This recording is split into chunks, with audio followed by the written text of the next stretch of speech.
வணக்கம் ரதி. திருவாரூர் மாவட்டம் மன்னார்குடி ஆசாத் தெருவைச் சேர்ந்தவர் சம்சுதீன் என்பவர் மகன் பாபா பக்ருதீன். இவரது வீட்டில் இன்று காலை முதல் சென்னையில் இருந்து ஒரு ஆய்வாளர் தலைமையில் 3 பேர் கொண்ட என்ஐஏ அதிகாரிகள் சோதனையில் ஈடுபட்டு வருகின்றனர். குறிப்பாக பாபா பக்ருதீன் என்பவர் தடை செய்யப்பட்ட கிலாபத் இயக்கத்தில் உறுப்பினராக இருப்பதாக கூறப்படுகிறது.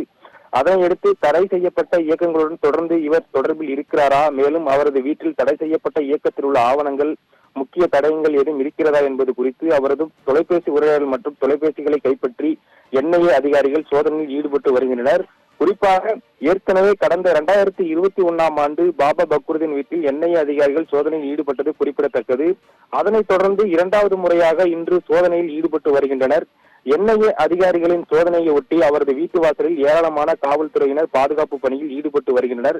இதனால் மன்னார்குடியில் காலை முதல் பரபரப்பு நிலவுகிறது. குறிப்பாக என்ஐஏ அதிகாரிகள் திருவாரூர் தமிழகம் முழுவதும் பல்வேறு இடங்களில் தொடர்ந்து இன்று சோதனையில் ஈடுபட்டு வருகின்றனர் என்பது குறிப்பிடத்தக்கது. ரதி.